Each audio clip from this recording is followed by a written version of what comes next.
Hey, this is Michael Kramer. This is Sarah Nofke. Hey guys, this is Ernie Howard. Hey, this is Scott Moon, and you're listening to 30 Minute Author Interviews with Preston Lay. Woohoo! Hey everybody, welcome to this week's episode of 30-Minute Author Interviews. We do have a giveaway with this week's episode, but before I tell you about it, I want to tell you about our sponsor, The Galactic Satori Chronicles by Nick Breaker and Paul E. Hicks. The Galactic Satori Chronicles. A thirst for revenge sends one man on a deadly journey through the galaxy in this adrenaline-pumping new series. Asher is a young man whose world is turned upside down when he discovers that his fiancée's death has been directly caused by an imminent alien invasion. In a desire to better understand humans in order to destroy them, these aliens are projecting their consciousness into unsuspecting men and women, and in the process are learning exactly how to use humanity's own selfishness and greed as weapons against them. Fueled by emotions that the aliens will never understand, Asher bands together with a group of friends. These four MIT co-eds are more than meets the eye and go to battle with those who are intent on destroying our planet.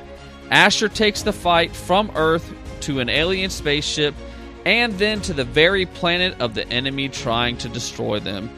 The Galactic Satori Chronicles can be found on Amazon, where you can get Book 1 Earth for 99 cents and Book 2 Kron for $2.99. So head on over to Amazon and search for Galactic Satori Chronicles, or you can head on over to Leigendarium.com and check out the show notes for this episode. In the show notes, we'll include the link to where you can find both Book 1 and Book 2 of the Galactic Satori Chronicles on Amazon. This week our guest is Max Gladstone. Max Gladstone and Cereal Box are teaming up for a giveaway. One winner is going to win Season 1 of The Witch Who Came In From the Cold from Cereal Box, and that winner is also going to get an ebook copy of the Craft Sequence Omnibus from Max Gladstone. That's the first 5 novels in the Craft Sequence for your Kindle, on iBooks, or Barnes & Noble ebook. All you need to do is head on over to Leigendarium.com, find the show notes for this episode, and let me know what was your favorite part of this interview. Now, on to the interview. Welcome, everybody, to this episode of 30-Minute Author Interviews. Our guest this week is Max Gladstone. Thanks for taking time out of your day and joining us for 30-Minute Author Interviews. My pleasure. Thanks for having me, Preston. Not a problem. Well, here at 30-Minute Author Interviews, we start each episode with a segment that we call Two Truths and a Lie. So, do you have two truths and a lie about yourself that maybe I can get right? Sure. We'll see how it goes. Okay. Play Stump the Host. That's right. All right. So, two truths and a lie. Pretty straightforward. Let's see. Okay. So I have shaken hands with the vice president. I have shaken hands with the Dalai Lama. I have shaken hands with a movie star. I hope the Dalai Lama one's true, because there's got to be maybe an interesting story behind that. So I'm going to narrow it down to the vice president or a movie star. I'm going to say, with the way Secret Service is, that I'm going to say that shaking the hand with the vice president is the lie. Oh, is that your final answer? That is my final answer. Okay, you are wrong. Oh, fact. Man. Yeah. Dang it. Yes, the Secret Service was involved, but more accidentally. Okay. That's a longer story. Now, I've never really – it's weird. My wife is from Los Angeles, but I've met a lot of people who are incidental to the movie industry and, you know, folks who do catering and folks who do music, but I've never met, like, actors in a serious sort of A-list kind of way, and I'd probably be utterly struck dumb if I did. The Dalai Lama one is, I'm not sure if there's a ton of a story there, but when I was 17 or 16, my father and I took a long road trip up from Suwanee, Tennessee to Bloomington, Indiana, where the Dalai Lama was giving an initiation, a sort of spiritual teaching for a whole bunch of people. And it was right outside of the university there in Bloomington. And various sort of hip and guru folks from all over the country were coming to gather together in Bloomington, Indiana, and have burritos at this one burrito joint and talk about Buddhism and listen to the Dalai Lama speak. And he was really inspiring, as you might imagine. And there was this one opportunity he just sort of, instead of going with his handlers and going back with the security, just walked out into the crowd and was sort of waving and shaking hands with everybody. And I kind of found myself in a place where I could just stick my hand out, and he had a wonderful handshake. And oh, wow. It was pretty great. Yeah. That's pretty cool. Yeah, it was just very warm and simple, straightforward handshake. Yeah. So which vice president was it that you got to shake hands, and how did you happen to get in that position? So it was Dick Cheney, if you believe it or not. Did you duck? I considered it. Right. So I was, this was right at the end of high school. I'd done reasonably well on some test or something. And there was this thing where, where like a couple of kids from each state would all get to go to Washington and meet the president, and, get congratulated or whatever. So that was really great. I got to meet a whole bunch of kids from all over, really fun people. And there was supposed to be a sort of reception with the president and the secretary of education where we'd all stand behind them and pictures would get taken. But that was the morning that there were big wildfires out in Arizona, and President Bush zoomed out to go and get to the site of the disaster and try to be sort of taking care of stuff. And we were left with Dick Cheney, who gave a very strange speech.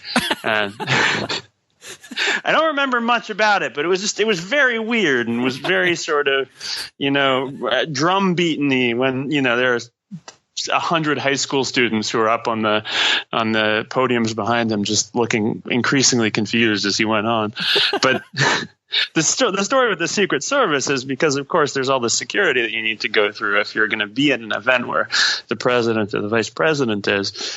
I'd been staying up until like 6 o'clock every morning, just talking with all these kids who were from all over the country. They had all these different experiences. Some people were, there was this awesome mathematician dude who was from like really far in the backwoods in West Virginia. There were some kids from there were a lot of kids from California who'd come in. Some people had really high flying prep school education. Some people were just sort of intellectual badasses from middle of nowhere, and just really cool folks. I'd never had an experience quite like that before. Mm-hmm. So I'd been staying up to all hours of the night, and I arrived for this reception, and I noticed that I was sort of completely unable to keep my eyes open. I was standing in the line and getting ready to fall over, and I thought, okay, gosh, if I'm gonna be in line behind the vice president for like an hour, I'm just going to fall off the podium and crack my head. So I needed to hightail it into the bathroom and splash some cold water on my face and just try to wake up a little bit. And while I was in the bathroom, they escorted all of the kids in to take their places so that the Secret Service, like the big Secret Service guys, could clear the lobby. Mm-hmm. And we'd seen some Secret Service around. They'd like taken us on a trip to the White House. We got lucky enough to tour it and got to meet some of the people who were there. And so I'd met a few agents and talked with them about their responsibilities. But my impression is that the agents who are directly responsible for like the personal well-being of the president and vice president are a different caliber of sort of individual. I'm not sure where they find these people exactly, but my experience of it anyway was of walking out or trying to walk out of the bathroom still in this sort of glazed nightmare state and running straight into a wall of Secret Service men.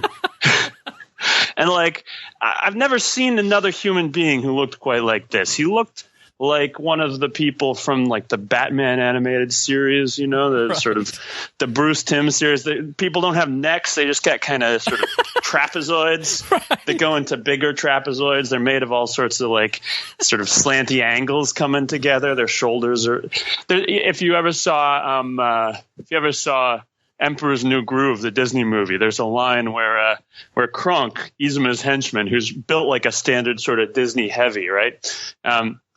He's talking to a tailor and he says, "I'm really hard to fit. I'm 60 long with a 20-inch waist." And that's about what this guy looked like. He's just enormous. That's funny. And I was like, I'm supposed to be here. I'm from Tennessee. Just can you put me on the stage, please? And he didn't even talk. I'm like 6 foot tall, and I was 6 foot tall then, and I had to crane my neck about 40 degrees back to even see the bottom of this guy's sunglasses. It was an interesting experience. That's funny. That's a fun story right there. That's great. That's too funny. Definitely one of those life flashing before your eyes situations. I bet. You want to be as unthreatening as possible. That's right. That's funny. Hi, I'm smart. Don't. Yeah, I was just a kid at that point too. I was sort of as sort of a long-haired kid in high school. So like frazzled ass ponytail, like trying to wear a blazer that was 2 sizes too big for me. I don't think I looked like a threat, but I'm not sure I looked like anything in particular that was supposed to be anywhere near the president or the vice president or anything. That's right. That's too funny. Oh, that's hilarious. Well, for my listeners that might not know who you are or what you do, can you kind of give our listeners a bio on who you are and what you do? Yeah, sure. Well, my name is Max Gladstone, and I write books mostly, and also short fiction serials and some video games, and working on some comic stuff that hasn't come out yet. But I'm from all over the place, but did a lot of growing up in Swanee, Tennessee, and then moved back north for college, was in China for a while, teaching English, and then moved to Boston, where I've been for the last, 8-9 years now. And doing really well, or having a great time at least. Right. Yeah. So the first book in my craft sequence came out in 2012, and I was lucky enough to be in a position with enough books, sort of deals that were piling up, and enough people wanting work for me that I was able to step out of the gig that I was doing at that time and do this full time. And I've been on that, working as hard as I possibly can for the last 5 years. And the most recent project, which I think Ian Tregellis and Fran Wild, who are also involved in this with me, have been on the show earlier, about is The Witch Who Came In From the Cold, which is a short fiction serial about the Cold War in Prague in 1970. Only the KGB and the CIA, as they're sort of dancing around one another, playing their spy games, they come to realize that there's another colder, deeper, older war of different magical factions that's going on in the background that is going to shape the way that they relate to one another. Yeah. And that was going to be the first thing that we hit on here was this, The Witch Who Came In From the Cold over at Cereal Box. If I saw right, you are one of the main creators of this with, is it Lindsay Smith is the other creator? Yes, indeed. So yeah. Who came up with the idea for The Witch Who Came In From the Cold, and how did either you get on board with it or she get on board with it? Well, it was really a kind of marriage of the minds situation. I had, back when Julian Yap, who was one of the co-founders of Cereal Box, and I were initially discussing the concept, he'd asked for me to write up a few pitches, a few sort of general approaches to the way that this works, shows that we might be interested in making, groups that we might be interested in pulling together. And which was one of mine, was one of that initial group. And I was really excited by the prospect of it. The notion of a historical drama. I visited Prague when I was a little kid, doing some backpacking, and I really liked the city. And there's this whole sort of extra layer of secret knowledge and that is fully a part of the literature of magic, but is also part of the literature of spies. And it seemed like a really fun sort of arena to play in. The problem is I did not at that point know too much about espionage, about sort of agency culture. I didn't know too much about Russia or Prague or the 70s specifically. And the research seemed totally insurmountable to me. And that's really where Lindsay came in. So I went to Julian and I said, I have this pitch. I think it's great. Julian liked the pitch a lot too, but neither of us really had the background. And Lindsay has a lot of background in government and in international studies. She has excellent Russian, and she's just really, really smart about all this stuff and had all those missing pieces that we were really looking for. And so we sent the initial concept to her, and she built it out into this amazing sort of story Bible with some characters and some sort of setting concepts and a lot of information about how the characters would really think and operate in this setting. And so she's really become the sort of showrunner and main go-to person for all things Which You Came In From the Cold. I just kind of kicked the initial ball down the street. So is The Witch Who Came In From the Cold one of the first serials put out by Serial Box? I know that they have like 4 other stories. Yeah, it's one of the first. It's one of the first. Okay. I think might have been the third one that came out. The first was BOOKBURNERS, which I also created. Okay. And the second one was probably Tremontaine, which is Alan Kushner's serial, which is excellent. Sort of a fantasy, swords, dueling, romance kind of situation. A lot of cool action adventure stuff there. And then Witch after that. So in that first sort of class of Serial Box efforts. And BOOKBURNERS didn't it just come out in, is it hardback or paperback? Paperback and hardback, yeah. Okay, Saga Press released the paperback and hardback right side by side one another. Okay. So yeah, that's out. The first season of it. BOOKBURNERS is now in its 3rd season, and The Witch Who Came In From the Cold is now in its 2nd season, which should be just getting ready to finish up as your listeners are hearing this podcast. Yeah. So with you and Leslie being the two that kind of started this, how did y'all decide what other authors you wanted to invite to write in this world with y'all? Well, it was a sort of joint effort between Ian and Lindsay and myself, and we were reaching out to sort of teammates and colleagues, people that we knew, people that we had a more distant connection with, but we thought might be really, really invested. And really bring something to the project. Mm-hmm. And Ian Tregillis, whose Milkweed Triptych, his trilogy of sort of super-powered espionage set in an alternate World War II, was a real sort of shoo-in for the position. He's got an excellent background. He's a great writer, and we knew he would fit right in. And we were overjoyed when he came on board. And Cassandra Clark's like just an excellent writer and an enormous fan of the espionage genre, which weirdly, like, Lindsay has more of the sort of organizational background and all this stuff. Well, like offense, but Cassandra has a real sense for the beat and pacing of this stuff and knew inside out the whole literature that we would be really participating in. And so was prepared to not only help us make this something that felt accurate to real life, but felt like a really crackerjack spy story. Okay. Now, since you were, we've said you were one of the main creators. Since you're one of the main creators, did you have much say in the audio production for the audiobook? Did you get to sit in any casting calls or anything for the audio auditions? Oh, I wish. We were operating on a little too tight of a timeline for that. Okay. The Serial Box audio has been fantastic across the board. But with the way that the audio production times sort of work in and how quickly we were trying to get these out the door, there wasn't really much of an opportunity for us to step in. But I've been really excited about the results that we've seen or heard, I suppose. Yeah.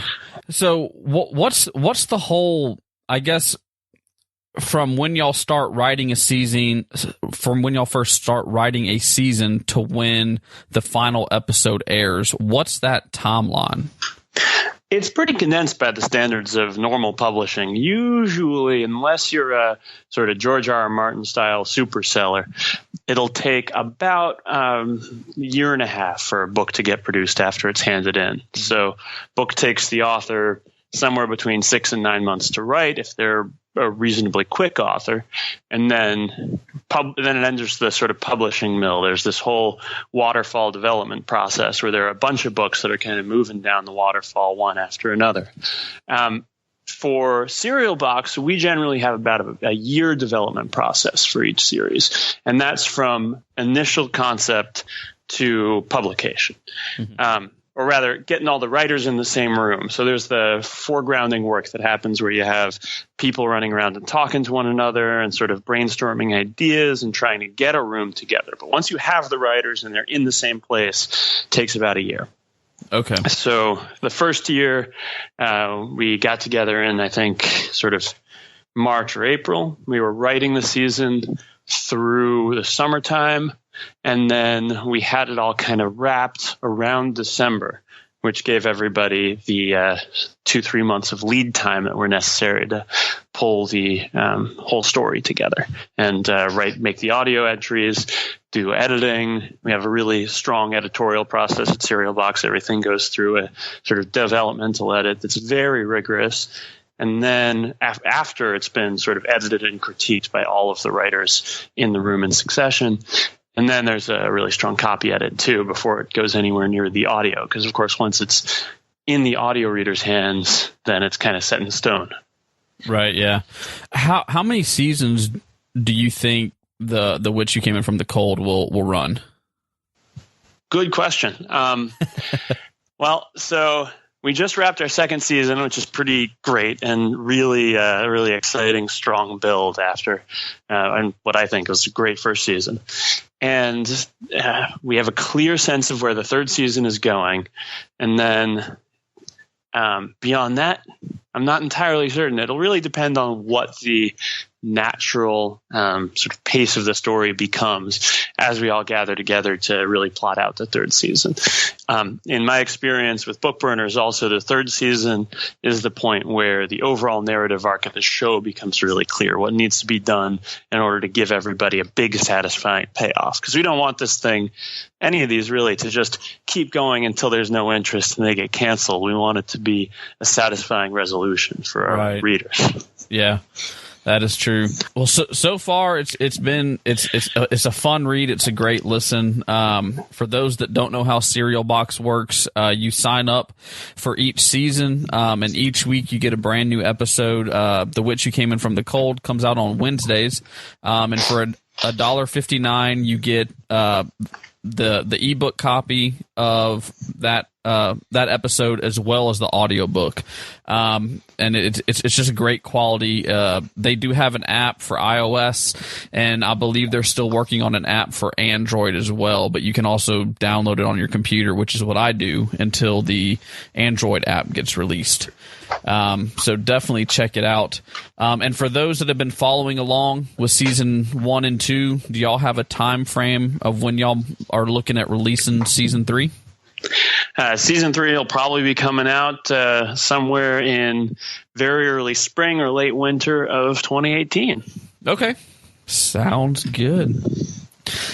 So the other thing I want to make sure that we have time to talk about while you're on here is you are best known for your craft sequence series. So for the readers that don't know what the craft sequence is, can you give them the book blurb on what that series is about? Yeah, absolutely. So the craft sequence is the story of a bunch of young people who are trying desperately to make a better, sort of more just world in a high fantasy sort of magical universe that is so high fantasy that it ends up looking a lot like our own. We're used to seeing fantasy universes that are kind of high medieval or maybe late Renaissance. You get up into steampunk a little bit, but the fantasy universe in the craft sequence really feels modern. There are huge cities with tens of millions of people and skyscrapers. There are many of the accoutrements of what we think about modern living. You've got people who go to work and wear suits.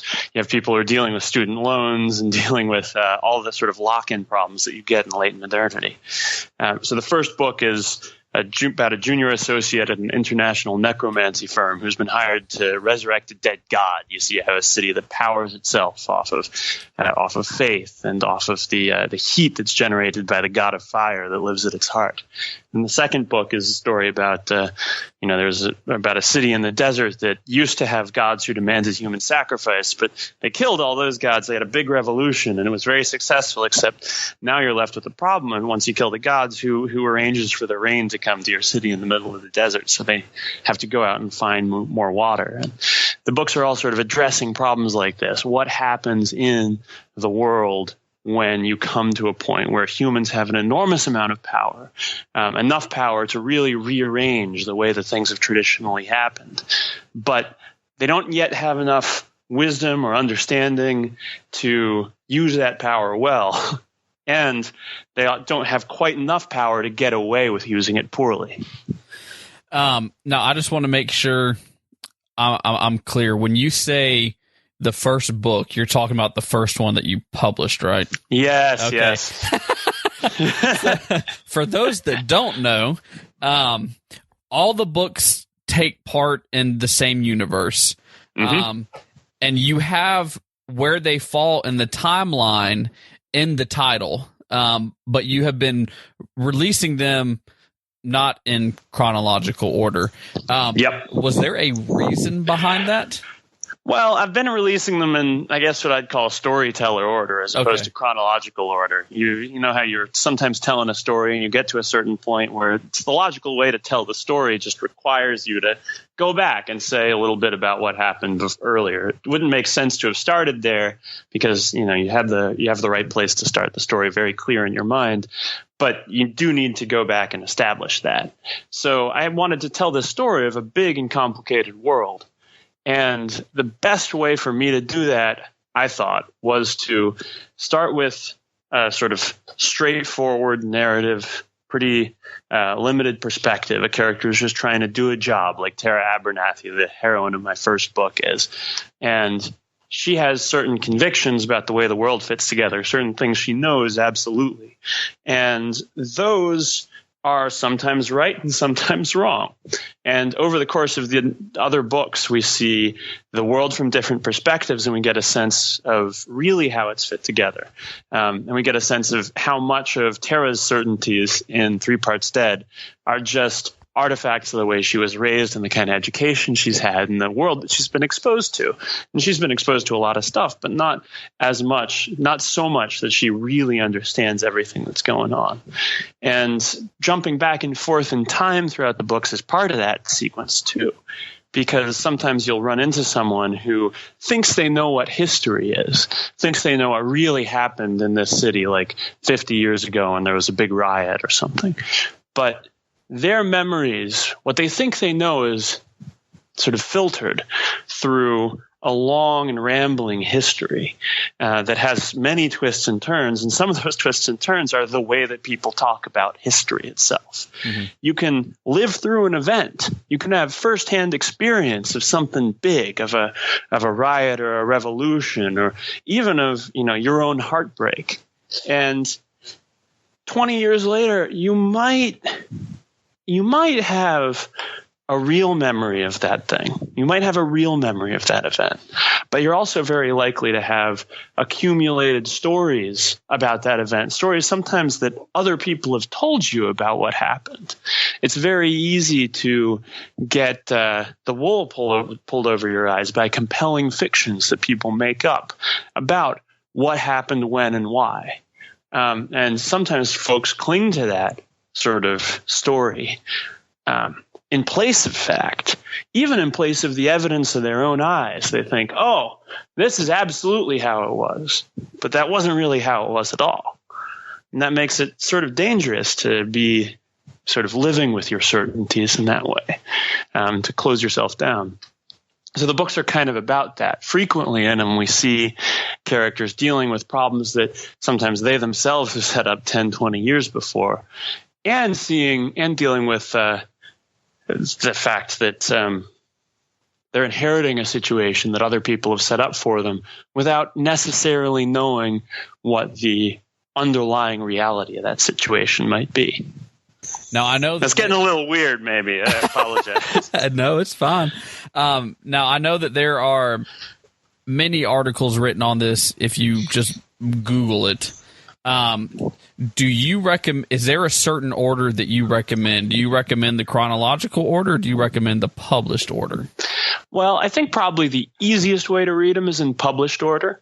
You start with Three Parts Dead, which is probably still the most comprehensive introduction to the world, though I try to give a pretty decent, keep you up to date in each book so that people aren't very confused by what's going on and what's happening.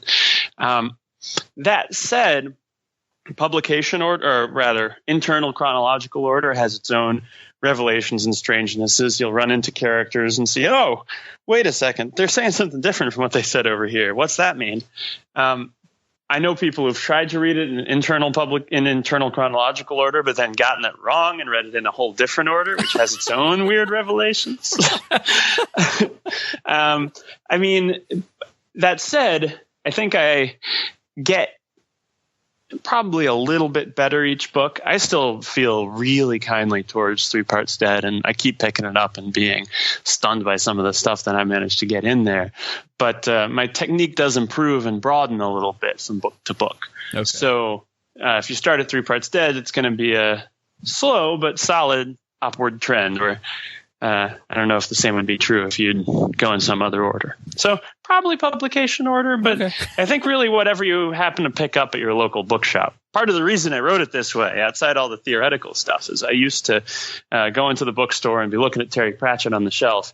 This was back in the 90s, and Pratchett wasn't widely available. You'd get this book or that book produced in an English edition, but often it'd be, Hogfather would come over, but, Mort or some of the earlier or Reaper Man or soul music wouldn't come out for another several years. So you got the whole story out of order, which I thought was a really excellent experience. I was very happy bouncing around in that way. So I thought, hey, just write a series, but make every book standalone. That way you don't end up in the sort of Martin or Wheel of Time problem where I found myself just constantly waiting. At one point, there were like 3 or 4 enormous big fat fantasy series that hadn't ended and felt like would never end. And I was always waiting for the next version of each one, the next volume of each one. So that's a great experience, but I felt a desire to give my readers some closure at the end of each volume. Okay. So similarly, all the craft sequence books, even though they're related, even though there is a sort of ongoing developing story of the world and the characters, each one ends. It is its own thing. Well, hopefully you can go to your local bookstore and find them. I've had a hard time with the bookstores that are around here. I swear. Sorry about that. Their science fiction section, I think, just keeps getting smaller and smaller. So, but that's okay. I have it ordered on Amazon. It should be very soon. Excellent. So I heard on an interview that you did, and one of the things they said in the interview kind of piqued my interest, so I wanted to ask you this to maybe see if there was a cool story behind it. In an interview you did, and I wish I had wrote down the podcast, they said that your book, Two Serpents Rise, was partially inspired by the Gin Blossom song Hey Jealousy and the dry climates of Los Angeles and Beijing. So, If you can tell us without any major spoilers, how do the Gin Blossoms, Hey Jealousy, and dry climate tie together and help inspire a book? Well, it's a good question. Let's see. So the two inspirations kind of came in different directions, right? It wasn't like one of them naturally led to the other. But when I started getting to know my wife, and she's very much a sort of Los Angeles person. She grew up in LA, her parents had lived there before. And so she had a whole different way when I was getting to know her of relating to things like, water and like leaving the faucet on when you're washing your face or something. She has a very strong sensitivity to what happens to sparks and to where the water goes. And when I came out to Los Angeles for the first time, I had this sense that, how is this city possible? It's not exactly in the middle of a desert, but there's not a great deal of, there aren't like rivers or anything that are really going around outside, I guess, the LA River, but that's mostly concrete. Right. So what's going on here exactly? How is this city possible? And it turns out it's possible in large part because of one of the greatest and most extensive civil engineering projects that's ever been engaged by humans. And so that really stuck with me, the kind of trade-offs and approaches that are required to make that kind of a thing possible. And when I moved to Beijing for a little while, I got another sense of what a dry city feels like. And Beijing's interesting because they've actually depleted the water table so much in 600 or 700 years of habitation right around Beijing. The city's in the process of subsiding, that is to say, sinking into the earth. And that's a pretty striking experience, right. To be living in a place like that. And also there's so much deforestation in Beijing that and around Beijing that they managed to sort of cut down the green wall that separates the city from the Gobi Desert and from Inner Mongolia. So now you get these really strong dust storm winds blowing in every spring, which used to be caught up by the forest. So the experience of Beijing is an experience of how much difficulty you can get with bad environmental management and with sort of long-term failures to address deep underlying issues. And so that was kind of a background of tension and stress that I had for all these characters. And the Gin Blossom song had been sort of stuck in my head for a couple of years, not constantly, but I just kept coming back to it. And it was in some ways prior to a lot of the work with the craft sequence. I had this general image of the character of the song sort of collapsing on his ex-girlfriends or his girlfriend's, outside of his girlfriend's apartment, just like sort of desperate and kind of broken down and not entirely certain what to do and feeling very isolated and wanting to get out and wanting to move. And that suggested a lot about the character to me.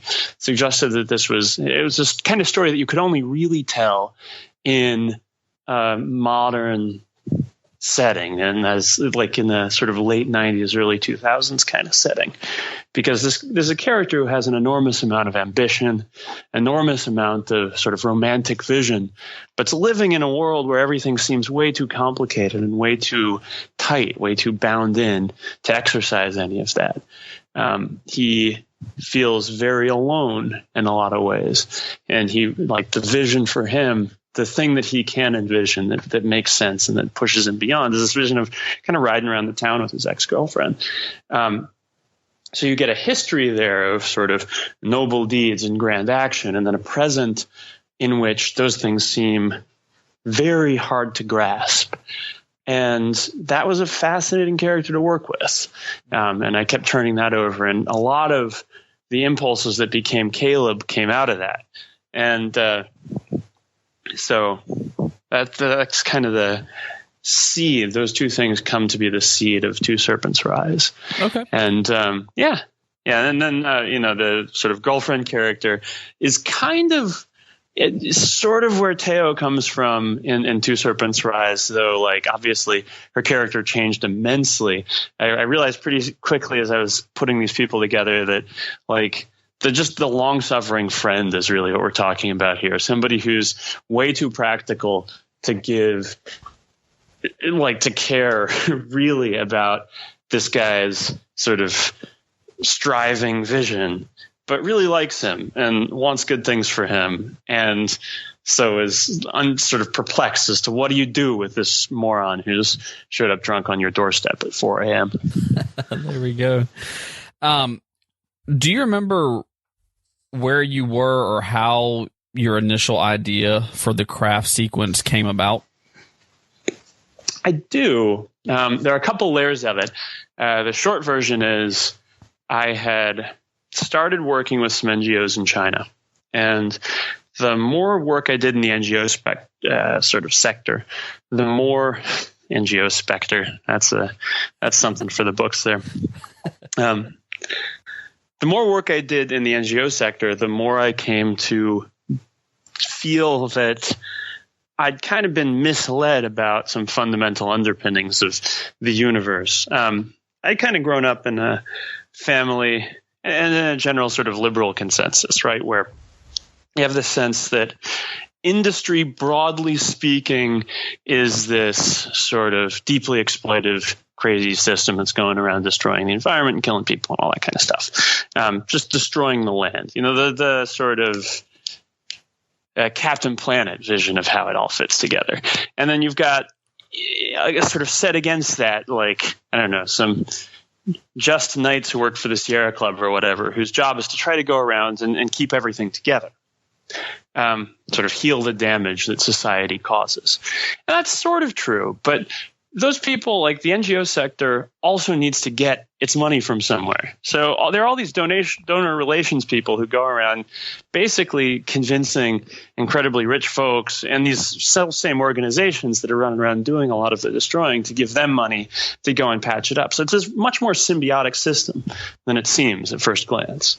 You have something that looks kind of like Sauron is running around trying to sponsor the Fellowship of the Ring to keep the world from being completely destroyed by Sauron. It's not always that complete and explicit a circle, but it's nowhere near the sort of Manichaean opposition that a lot of people talk about when they talk about this sort of thing. Mm-hmm. So you have getting to the point where you're thinking about magic power or money as magic, as this sort of force that is being passed around from people who get it often by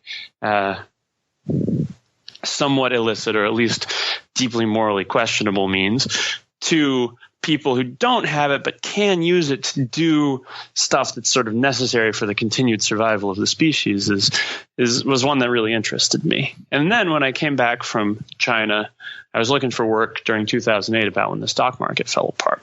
Mm-hmm. And basically the entire global economy sort of tripped and fell into a wood chipper. And the fear of that moment for the people who were trying to comment upon it was really impressive to me. It left a deep impression. And by fear, I mean the fact that you could turn on, CNBC or Mad Money or something, and see these people trying to explain what was going on as trillions of dollars of value disappeared overnight and hiring freezes slammed into place and people just spasmed, looking around for somebody to blame, for somebody to keep them safe. These were people who had not just been sort of left out in the cold by their investments or betrayed by an advisor or something. These were people who had been deserted by a god. Like, these were people who had seen their fundamental certainties about the way the world fits together ripped away and were trying desperately to cover for it, but none of the old lines that they were spinning really satisfied. So that seemed like an interesting next step along the way. You have a god that's died.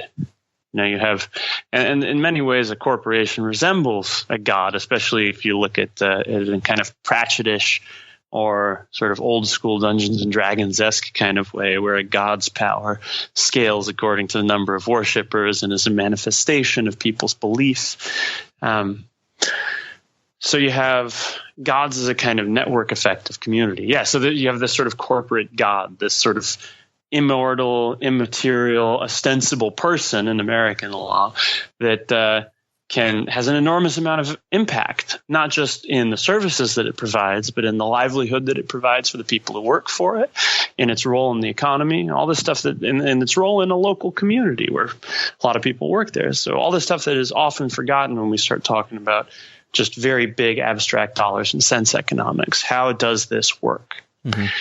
So thinking about that as dying and thinking about bankruptcy as this process where people will come together and say, well, this would be, much more important. This would actually be a functional company if we just closed these 3 plants down and sort of changed the business in this way.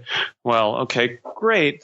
Maybe it will be a functional company and maybe it will actually continue to be a viable unit in the economy and will make more money and will save more money so people don't end up losing their shirts. But at the same time, the people who worked in all those communities or the factories closed, they're in trouble. And so nobody's looking out for their interests necessarily, or they're trying to fight for their interests, but they're often getting screwed depending on what the sort of order of preference for the company's debt is. So this seemed like really fertile territory to get into, this question of how do you reanimate a dead god? How do you think about a world where power works like this? And the more I thought about it and the more I read about it to try to understand what was going on, the more it struck me that this sort of earlier joking magic and money analogy that I'd made was actually pretty spot on, or at least was very fruitful potentially, because our lives are shaped by enormous invisible forces that very few people understand, and that absolutely set the conditions of our material existence. And we don't have a good language for talking about them. You can spend a really long time reading, economics journals and textbooks and all this stuff, and you can get to the point where you can discuss them in the sort of abstract sense. But it's not a language that we live with on a day-to-day basis. And the language that we live with on a day-to-day basis that evolved over the course of thousands of years to talk about enormous invisible forces that affect the material conditions of our lives is the language of religion and faith. And it's the language of magic also. It's the language of ritual. So this seems like a really fruitful kind of nexus of ideas to explore. And that's really where I went in with 3 Parts Dead. And the great thing about a concept that's so big and overwhelming is that I couldn't finish it in 3 Parts Dead, and I couldn't finish it in 2 Serpents Rise, and I've kept working on iterations of this sort of complex interplay of advanced human societies and history and the sort of traps of history over the course of the last 5 books, and hopefully for many more. Yeah. Well, I think this kind of leads into a fan question we got for you. Oh, sure. Technically, it's 2, but I'll just ask them both at the same time. Great. It's from Twitter, or from a fan on Twitter, Stephen Blackmore. He starts out by saying, "Why, Max? For the love of God, why?" And then he says, "Also, I'd like to know your thoughts on using modern law concepts in your fantasy fiction." Well, I think the proper answer to the first question is yes, for the love of God. And wave and say hi, Stephen. That's right. Stephen's also a good guy to go to if you're interested in modern gods and death and necromancy and stuff. And he has some excellent books out there. Okay. Let's see. So the other part is sort of magic and law concepts. And I think I have touched on that a little bit. Mm-hmm, yeah. But there's a lot of parallel between magic and the sort of between law and the kind of very detailed magical system that we end up talking about in fantasy often, and in specifically sort of gamified fantasy, stuff that's really derived from or in conversation with something like Dungeons and Dragons or the Vampire the Masquerade stuff, where there does seem to be a clear rule set that's established. We often talk about in these games the existence of rules lawyers, people who are very big sticklers about how the rules necessarily fit together and the interpretations of the rules. And anyone who's played Dungeons and Dragons long enough has eventually come up against somebody who has an exhaustive knowledge of all of these different source books and is willing to spend some time really arguing and engaging with the dungeon master and game master about what the proper interpretations of the rules is and why a certain approach should be illegal or should work. So that seemed really neat. Basically in law, you have a kind of physics. You have a kind of rule set for the way that humans get to relate to one another under very particular sorts of constraint. You have a rule set that says, this is an obligation. This is a deal that you must fulfill. These are the consequences of not fulfilling that deal. And when law gets involved, human relationship becomes very clear and very managed. Messy stuff gets really snapped into fact form. And in a way, there's a lot of violence in that. There's an enormous amount of power. Because if you think about the kind of relationships that we have as human beings with one another, often there's not really that much fact involved in them. Say you have an argument with your friend as to who was supposed to pay for this dinner or that dinner, right? Or who you said you would come to my birthday party, but you flaked out. And then, for one of you, maybe that it wasn't really a very strong promise, or it was something that was said in a sort of jokey way, but that isn't the way that the other person interpreted it. So now you're kind of going back and forth about it, and who's right in the end? And the answer is probably a little bit both of you on point of fact. Or at least it's very difficult for any of your friends to necessarily say which one of you is right. But in the law, the reason people go to the law is to say absolutely who is right. And so you look at all of these documents, and you look at what was said specifically, and you try to create a version of the truth that only has one correct interpretation, which is an enormous amount of violence to that relationship that you and your friend have about the birthday party or whatever. So this seems like it's the work of magic, and it's very much the way we think about magic working. Not only do you have this rule system, that's sort of weirdly related to the sort of complicated physical world that we inhabit, but is more powerful than it, but is also simpler than it and creepier than it in a lot of ways. It involves, bonus points. It involves getting a really expensive professional education and spending a lot of time cooped up with enormous books that contain the secrets of all of your power, and speaking in dead languages and flying around in the middle of the night, working long hours, desperately trying to pore over tiny print contracts to make sure that you haven't left any loopholes that are going to end up destroying the world. And law ends up working a lot like magic. And so why not use the same vocabulary and tool set to approach it? Yeah, makes sense. Makes a certain weird kind of sense at the very least. Right. Man, we could just keep going on. But here at the Leigendarium and 30-minute author interviews, we like to end each episode with a segment that we call the legendary ending. So these questions are kind of book related, but kind of not. So the first question in the legendary ending is, what songs are currently on your writing playlist? What songs? Right now, I don't generally have a lot of vocal tracks on my writing playlist. Right now, I've been listening to a lot of the soundtrack for Hyper Light Drifter, which is a sort of action RPG that came out last year, maybe the year before last. It's a very spare kind of chiptunes-y, melancholy, techno kind of situation. And I find it very conducive to thought. Yeah. Okay. The next question is, if you were stuck in a zombie apocalypse, which one of your book characters would you want to be stuck with, and then why? Oh, man. So, it's a good question. None of them, man. They're all crazy.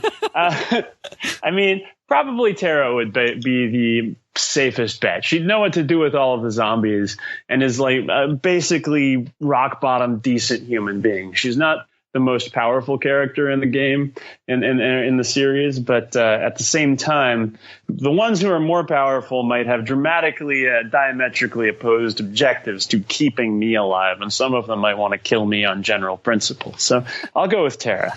That works. So now, if you were stuck in the zombie apocalypse, but you could pick any character from any kind of media source, comics, books, movies, games, whatever, what character would you want to be stuck with, and why? That's another good question. Just looking around at all of my books, so many thoughts. So many options, most of them really terrible. Right. I mean, like, protagonists are not infamous for, being reasonable people to spend the rest of your life with, right? Right. My eyes are settling on my translation of Journey to the West, which is a Chinese novel about, among other things, a bunch of monsters who help a Tang Dynasty monk.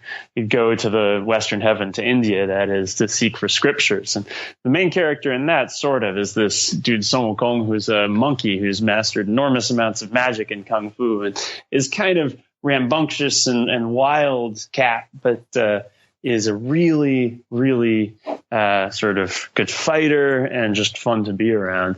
And I might go for him. He might just ditch me as soon as it became clear what was going on, but he'd be fun to hang out with. And then, if he ditched me and I died to zombie attack, I died to zombie attack. There we go.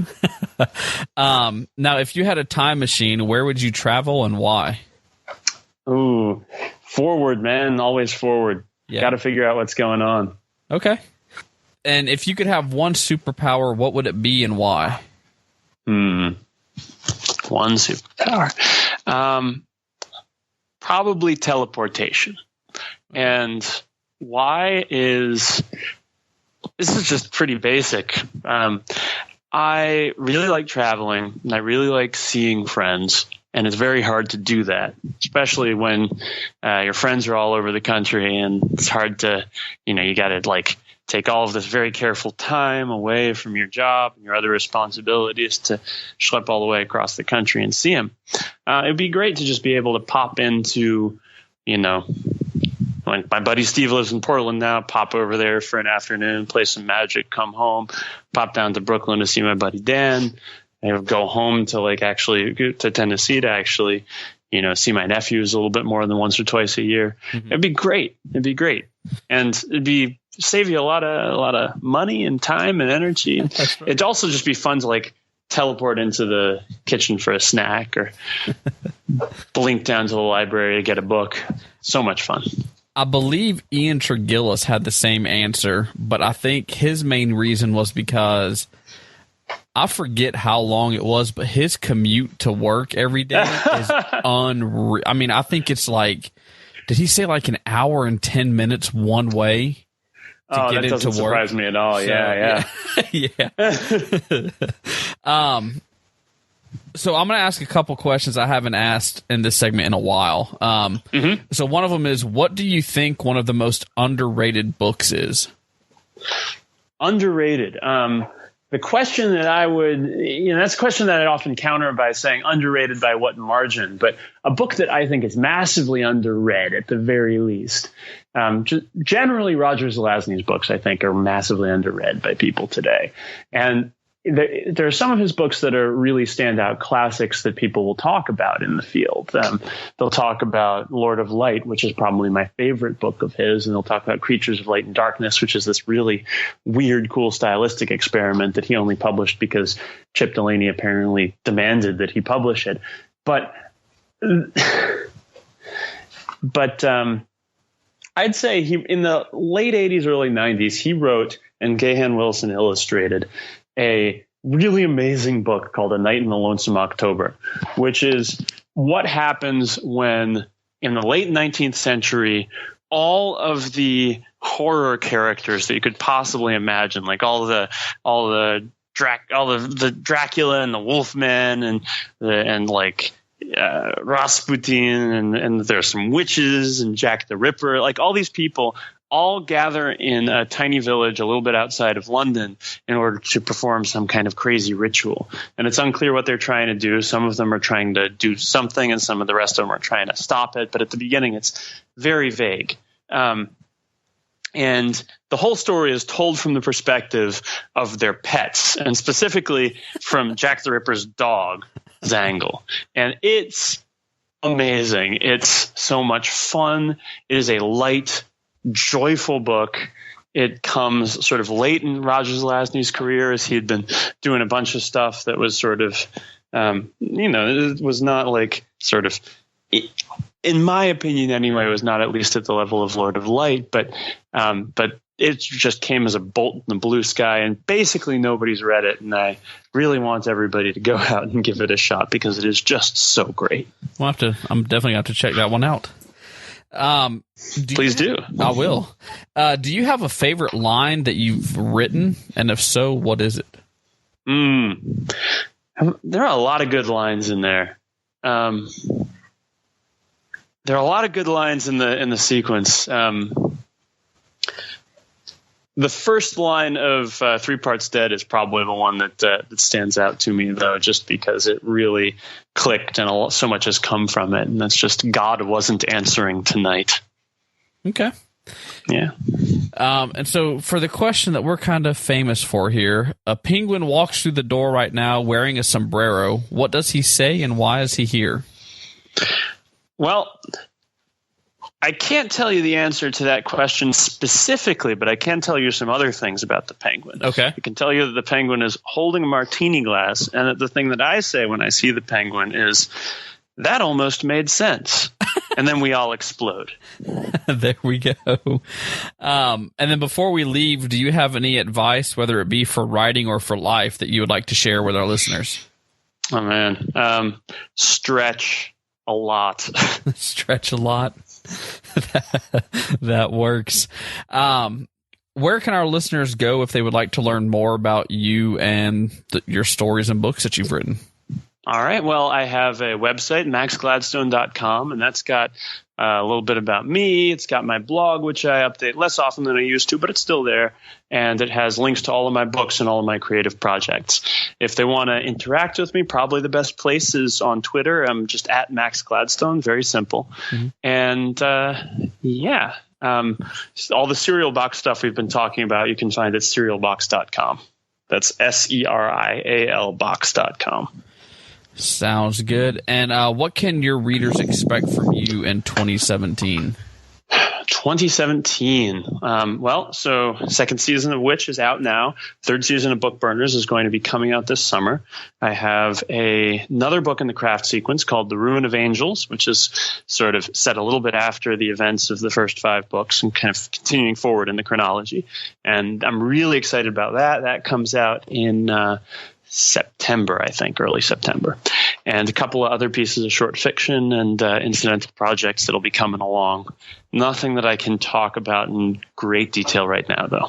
Okay, that works. So the book that you have coming out in September, is that the part of the book that you read when you were on the Pixel project several months ago doing an interview?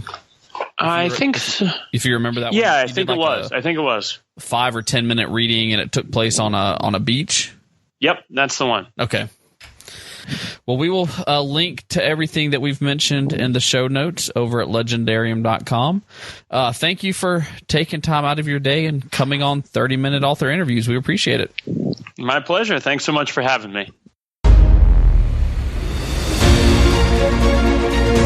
Well, everybody, that is all the time we have for this week's episode. Thank you for tuning in to 30-Minute Author Interviews. We hope you come back every Wednesday for a brand new author interview.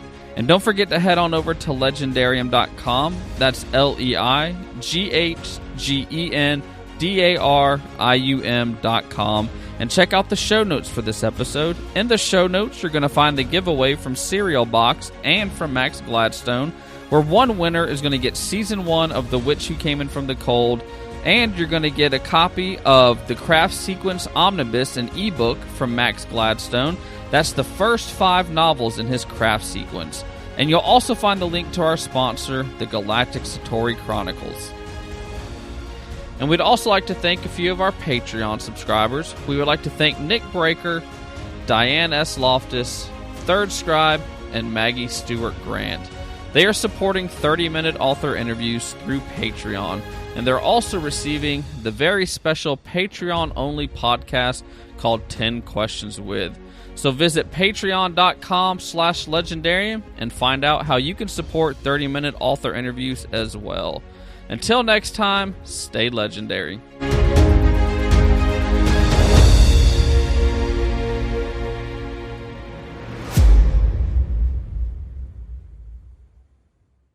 Last week, they just... dang it!